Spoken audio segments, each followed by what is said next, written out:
Hey guys, what's going on? This is Spurley, and just something quick I want to mention about this gameplay is that it's actually pretty good gameplay, especially for my standards and especially for me.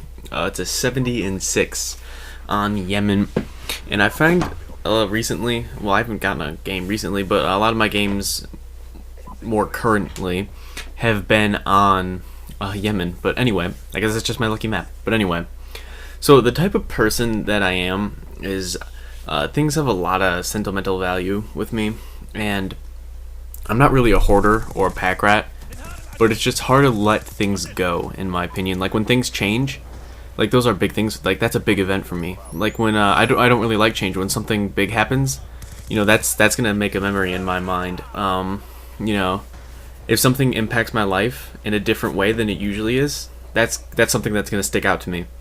And so that's just the type of person that I am. And so obviously, you know, I do this whole YouTube thing, so I like video games a lot, and you know, I love video games. Yeah, we have that type of relationship, me and video games. But anyway, so something that I was thinking about, you know, when I was okay, let me back up a little bit farther. But I was watching some my favorite YouTubers videos, but back when they first started, and that's kind of around the time that I got onto the YouTube scene. Not necessarily making videos, but that's when I started watching videos and like really paying attention to what was going on, and like noticing, you know, there's a group of people here that have something to say and something that I want to listen to. And so that's kind of when that's when I picked it up, and the YouTube scene was getting big towards, you know, the end of Call of Duty 4. The YouTube scene started getting big, and you know, once it hit Modern Warfare 2, it just kind of took off once people realized that they could put videos on the internet, on YouTube, of video games, and not only will they enjoy putting them up, the people will enjoy watching them. And I think, you know, that's just when everything took off. But so, you know, I was, like I said, going back and watching all these videos, and it reminded me, you know, of what like happened. And then like it reminded me, like when, you know, Call of Duty 4, the end of it is when, you know, that's when the big gameplay commentators started doing their thing, and then started making me think of, well, the end of Call of Duty 4. And then I started thinking about, you know, like video game breakups, so to say. And I don't actually mean like what you think. I don't actually, like, not like a breakup with a girlfriend, but you know, when like a game is like it's at the end of its life cycle and the new one's about to come out, and then the new one starts, and then you're like, oh yeah, this is awesome, and then you look back like a month or so later and you're like, oh, I missed that game. And I've been kind of recently doing that because I'm a really nostalgic person. I tend to do this with basically everything, but you know, sometimes video games I do it more so than others because you have strictly different types of things in video games. So I hope I didn't waste too much time at the beginning. So, but here we go. This is kind of what I was thinking about, you know, video game breakups. When I played Call of Duty 4, I was instantly in love, and I loved everything about it, and I loved, you know, all the different types of guns and all the different types of maps and the different things that you can do, and the kill streaks and the kill streaks and playing, I mean, in the getting streaks and like playing with your friends and in parties and in different game modes. And that was like my first video game love, and it was full of all these firsts and all these experiences that would later be built upon by in other games. And I think that that's something that at the time I knew it was awesome, but I didn't realize how big it was going to be for me later on. And Call of Duty 4 was just this great game to everyone who played it, basically. I know Woody likes to make the point that COD 4 wasn't perfect, and during its life cycle, a lot of people didn't think so. But I think COD 4 was the best game. Well, not the best game, but I think COD 4 was definitely my first video game love, and I still adore that game. I don't know if adore is the right word, but I think everyone who played Call of Duty 4 knows exactly what I'm talking about right now. And World at War was your shitty like rebound girl that you tried so hard to like because you thought it might be like Call of Duty 4, and you just thought that that's, you know, that's what like, oh great, Call of Duty 4 was great, and it's another Call of Duty, so it's gonna be the same thing. And that's what I think. That was kind of like the thought, and it's like, and at first like he didn't like it, and it was like, no, trust me, it'll be better. Just keep going. And it never happened. The MP40 just ruined the game. There was a bunch of glitches. People think that Treyarch support for that game was amazing when it came out, but it really wasn't. Like, I mean, yeah, they did patch elevators and things like that, but there were a whole lot of other glitches that they didn't even pay attention to. Obviously, the biggest one is the MP40 Juggernaut thing, where, you know, basically were indestructible if you had Juggernaut in the MP40 dual mag, steady aim, or extended mag, or whatever it was called then, but you were basically unstoppable if you use that setup. And obviously that's the big one that no one brings up, that everyone brings up that they changed, that they didn't change or patch or anything like that. Another thing that no one brought up or anything was like there were like tons of like clan tag glitches, and like I know that doesn't hurt the player, any of the players or anything like that, but that was a bug. There were a bunch of elevators. Granted, they all got patched inside of a month, but there were still, you know, tons of elevators, and there were always new ones popping up throughout the entire life cycle. There were also, you know, just like it was just kind of a buggy game. Not like super buggy or anything, but it was a buggy game, and no one really brings that up anytime at all.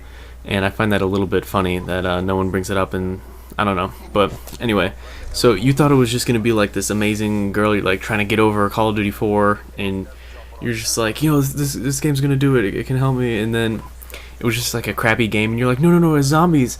They didn't have anything I could do like this with my friends. And like Zombies was amazing and fun, but like Zombies in and of itself isn't anything to help, you know, bring the situation that was World at War. And yeah, I mean, it just wasn't the same at all, and it wasn't fun, and it made a lot of people, you know, relapse and go back to their World at War, to their COD 4 girl, and then go back to that first love. And I kind of did, but I didn't. Like, it was just kind of like, you know, COD 4 girl, me and World at War haven't, things haven't been going so well lately, and I don't know, I guess I just miss you.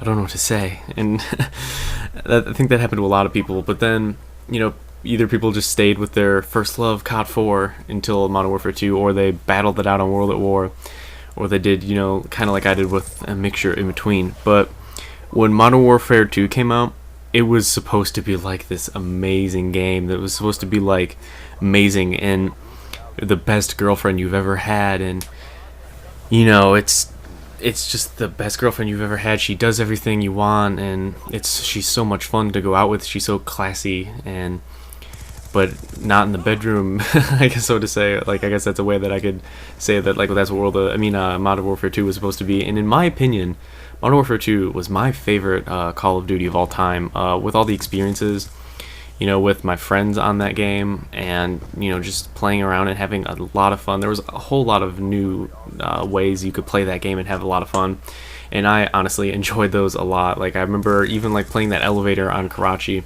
I mean, because that honestly didn't help anyone. Like, you were not having an advantage of being, you know, stories and stories and stories above the rest of the map. Like, that didn't help anyone in the slightest. And people think, you know, like, oh, you're a glitcher, you're a hacker. It's just like, that didn't do anything for anyone. It was just fun to go walk around the outside of the map. And that's mostly what I did, just hang out with my friends and do things like that. I played game battles and things like that. I had a lot of fun with Modern Warfare 2, and that's actually when I started making my videos.